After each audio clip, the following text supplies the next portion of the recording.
میں اس بات پر غور کیے بغیر کہ امی اور میری بہنیں کہاں ہوں گی باہر کو لپکا۔ پھر مجھے لگا میرے پیچھے کوئی ہے۔ اسی احساس کے تحت میں نے مڑ کر دیکھا اور لڑکھڑا کر رہ گیا۔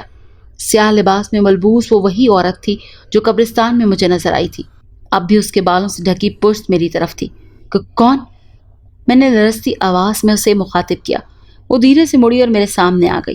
اس کے سیاہ لمبے بالوں نے چہرے کے آدھے حصے کو مکمل طور پر ڈھانپ رکھا تھا اور چہرے کا دایاں حصہ بے حد حسین تھا۔ اس کی سیاہ آنکھ مجھ پر مرکوز تھی اور جو میں نے اس کی آنکھ میں جھانکا تو نہ جانے مجھے کیا ہو گیا۔ میں محبود ہو کر رہ گیا۔ اس سے پہلے کہ وہ کچھ بولتی میرے پیچھے دروازہ ایک دم سے بجا۔ میں نے بے اختیار گردن موڑ کر پیچھے دیکھا، پھر اگلے ہی لمحے اس جانب دیکھا جہاں وہ پراسرار عورت کھڑی تھی۔ یہ دیکھ کر میری سانس لمحہ بھر کو رک گئی کہ وہ جگہ اب بالکل خالی تھی۔ وہاں کوئی عورت نہیں تھی، کوئی نشان بھی نہیں تھا۔ دروازہ ایک بار پھر بجا تو میں جیسے ہوش کی دنیا میں واپس آ گیا۔ اچانک دروازہ کھولا۔ محلے کا ایک بچہ پیش امام صاحب کا پیغام لایا تھا۔ مجھے امام صاحب بلا رہے ہیں، یہ سنتے ہی میں چلتا ہوا مسجد کے پاس بنے حجرے میں چلا آیا، جہاں امام صاحب اکثر اوقات گاؤں کے لوگوں کو اللہ اور رسول کی باتیں بتایا کرتے تھے۔ اس جگہ کئی لوگ پہلے سے تشریف فرما تھے، بس ایک چہرہ جو مجھے انجان لگا وہ ایک بزرگ کا تھا۔ بیٹھو بیٹا۔ میں نے انہیں سلام کر کے بیٹھنا ہی مناسب سمجھا۔ یہ سید کمال شاہ ہیں، امام صاحب نے بزرگ کی طرف اشارہ کر کے بتایا۔ میں نے انہیں دیکھا، وہ مجھے ہی دیکھ رہے تھے۔ میرے دیکھنے پر وہ مسکرائے۔ یہ میرے پیر و مرشد ہیں اور مندر کا طلسم توڑنے کے لیے آئے ہیں اور تمہاری مدد کی ضرورت پڑ سکتی ہے، امام صاحب نے بتایا۔ امام صاحب کی بات پر میں نے انہیں حیرت سے دیکھا۔ میری ضرورت؟ ہاں، سید صاحب نے اس بات میں سر ہلایا۔ میں رات میں ایک مخصوص عمل کروں گا، اس لیے مجھے تمہاری ضرورت بھی پڑ سکتی ہے، مگر تم گھبراؤ مت، ایسا کچھ نہیں ہوگا جس سے تمہیں نقصان ہو۔ وہ شاید میری اندرونی کیفیت کا اندازہ لگا چکے تھے، تبھی مجھے تسلی دینی چاہی۔ میں بھی انہیں مطمئن کرنے کے لیے مسکرایا۔ یہ الگ بات تھی کہ میرے اندر کی ٹوٹ پھوٹ مجھے اس کام سے روک رہی تھی اور میں وہ کیفیت سمجھنے کی کوشش کر رہا تھا جو پر اسرار عورت کے دیکھنے پر محسوس ہوئی تھی۔ رات کا وقت تھا، آسمان چمکتے تاروں سے بھرا ہوا تھا۔ میں بے چینی سے ٹہل رہا تھا۔ سارا گاؤں اندھیرے اور سناٹے میں ڈوب چکا تھا۔ میری نظریں مندر پر جمی ہوئی تھی اور دل میں ہلکا ہلکا اضطراب اور بے چینی کروٹیں بدل رہی تھی۔ مجھے نیند کی شدت برداشت سے باہر تھی، مگر پھر بھی میں اپنی آنکھوں کو مسلتا ہوا کھڑا رہا۔ مجھے انتظار سید صاحب کا تھا جنہوں نے مجھے یہاں بلایا تھا اور خود ابھی تک نہیں آئے تھے۔ میں بددل سا ہو کر گھر جانے کے لیے مڑا کہ اچانک ایک ہیولا حرکت کرتا نظر آیا۔ اس کا رخ میری طرف ہی تھا۔ میں آنکھیں پھاڑ پھاڑ کر اسے دیکھنے لگا۔ وہ قریب آ کر رکا۔ چاند کی مدھم چاندنی میں جو وجود نظر آیا وہ سید صاحب کا تھا۔ آؤ، وہ یہ کہتے ہوئے مندر کی جانب چلنے لگے اور میں کسی روبوٹ کی مانند ان کے پیچھے چلنے لگا اور ہم مندر کے دروازے کے سامنے پہنچ گئے۔ مندر کے دروازے کو دونوں پٹ کھولے تھے۔ سید صاحب اندر داخل ہو گئے اور میں ایک پل کو رک گیا۔ مجھے محسوس ہو رہا تھا کہ کوئی انجانی کشش مجھے اندر کی جانب کھینچ رہی ہے۔ میں نے دھیرے سے اندر اپنے قدم رکھ دیے۔ اندر مندر میں عجیب سی مہک پھیلی ہوئی تھی۔ دیواروں کے سامنے رکھے قطار میں تمام مٹی کے دیے روشن تھے۔ دیوں کی زرد روشنی میں مندر کا اندرونی منظر بڑا ہی عجیب لگ رہا تھا۔